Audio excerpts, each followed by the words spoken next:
This is the Impulsive Thinker Podcast, a show for high-achieving ADHD entrepreneurs. Together, we will inform and educate you about how to improve your self-awareness while developing systems, routines, and habits for conquering the entrepreneurial world.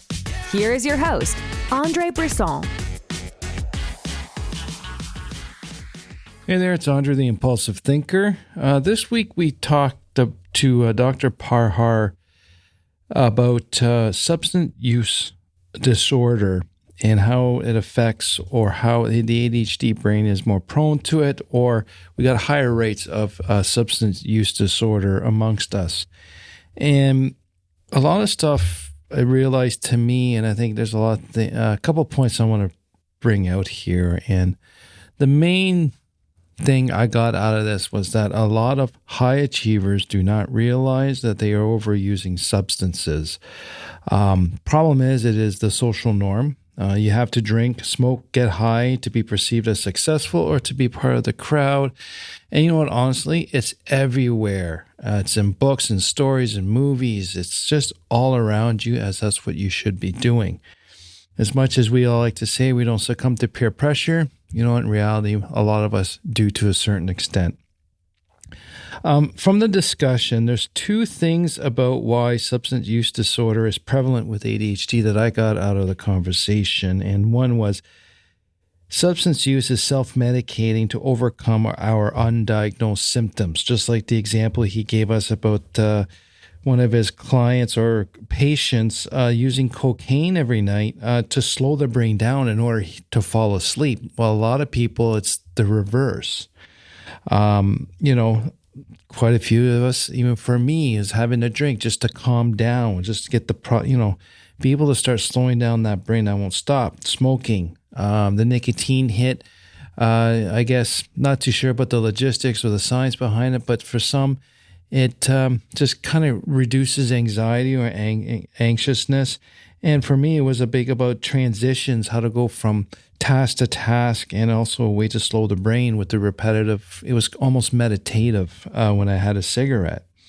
And two, using substances to numb our pain or to escape life is also another cause of substance use disorder. And I related to both. I used alcohol and cigarette smoking, and to a certain extent coffee, to overcome, self-medicate my own my undiagnosed ADHD symptoms. And at times I actually dabbled into drinking too much to numb pain and to run away from stuff I didn't want to deal with. And I think that's the real fine line that can get us into real trouble, into a problem that we can't get out of, that can affect relationships, financial strain and burdens, and just go down a road that we don't want to go down, but we get stuck.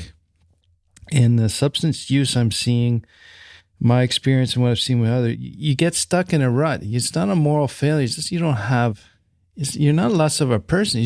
You're a person that is stuck and you need help.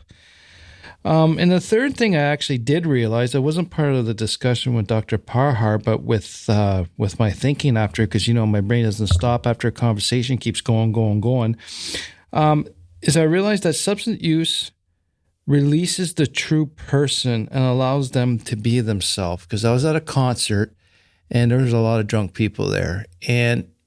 But what I was seeing is that these people, that was them. That was the true person, them exuding themselves, happy, silly. But when they go home during the day, they're being forced to fit some sort of mold or rules that you can't be highly energetic and be crazy and have fun. So a lot of people's true selves are being shut down during the day, and then they release themselves with the use of substances. And the thing is that really saddens me and pisses me off is because it's acceptable if you're drunk, high, stoned, or whatnot. If you can be crazy and have fun, well, it's acceptable when you're under the influence. But when you're not under the influence and sober, it's not acceptable. And that's the sad part. Like for me, I know I drank a lot. It was because that's the only way Crazy Andre was Crazy Andre. Oh, he's just drunk again, right? But I wasn't allowed to be crazy and high energy during the day at work or at school because it just was not socially acceptable. But when we go out or we go to a restaurant or just start drinking during the day, it was okay because Andre's drunk again. And that's a sad thing, that we have to use substances so we can be our true selves. And I think that's where we get lost in substance uses, because it's sad. Like, for us to be ourselves, we have to be under the influence, and otherwise we're not accepted, because if we're our true selves, that doesn't follow social norms. It's very sad. And it doesn't matter if you're neurodivergent, ADHD, autistic, or neurotypical. It doesn't matter. This is the same rule applied to everyone, and it's just wrong. Okay. And then that was me. And the other thing too, with the high alcohol use, especially in university, it was actually a release mechanism to release my pent up hyperactivity. Sitting in class all day, trying to be the good boy.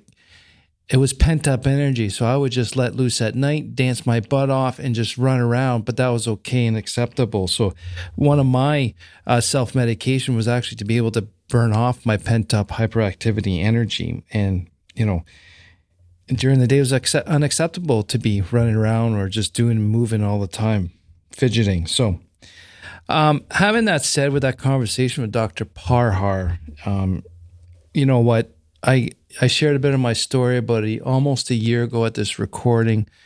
I decided to quit alcohol until I never had a craving for a drink for at least 3 months. And every time I had a craving for no reason, just I really want a drink, I would reset the clock to 3 months. But I truly believe now that I am never going to touch the stuff, because what happened with me last year was I actually numbed myself with alcohol, and I just really wanted to get drunk to get away. And I can't do that again. And I don't want to get in that position. So the best way for me to not be in that position is just to not drink again.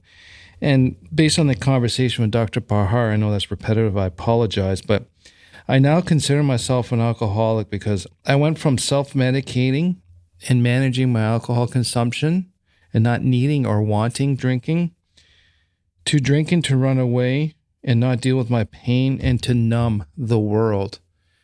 And if we're using substances to run away from stuff we don't want to deal with or that can't be dealt with, or we just want to numb ourselves to the pain of the world or from the family and friends, we need to get help. And don't be ashamed of getting help and admitting that there's a problem that needs to be fixed, because your health, future health, and your future mental health is quite important to you, to your family, and your friends that actually truly care about you. And I don't want us to be ashamed. I'm not ashamed to say that I'm an alcoholic, that I've actually could have potentially got into really bad shape with alcohol. One of the reasons I refused drugs when I was younger was because I knew it was addictive, and for some reason I just knew I would probably run away with it and be in a bad situation. So please get help. Your mental health is more important than your physical health. What I've learned all this last few years is that your brain controls your whole body. So if your brain is able to work and function properly without your mental health conditions and issues, your physical body will take care of itself as well. Not saying don't stay in shape and get exercise, but mental health is important, and we all need to stick together and support each other on this. And please, if you are using substances to numb pain, to run away from pain or the world, please reach out to a friend and just talk to them that you might have a problem. Go to your local AA. When I started talking about this, I found out a lot of people in my circle of friends are recovering alcoholics, and that helped tremendously. So thanks again for listening. Please reach out to me, Andre at tacticalbts.com, to share your stories if you got questions. I'll be here for you. Thanks for listening to this episode of the Impulsive Thinker podcast. If you enjoyed it, subscribe, rate, and review the show. It helps us get discovered by listeners like you. If you can share this with 2 other people, that would be greatly appreciated. Please go to our website, tacticalbts.com, to check out the programs we are currently offering, especially the ADHD transformation journey for the high-achieving ADHD entrepreneur. Again, that's the website, tacticalbts.com. Thank you, and talk to you soon. Thank you for listening to the Impulsive Thinker podcast. If you have a question, comment, or suggestion for the show, please visit theimpulsivethinker.com. The Impulsive Thinker podcast is produced by Tactical Breakthroughs and hosted by Andre Brisson. Remember, ADHD is only a part of you, not all of you.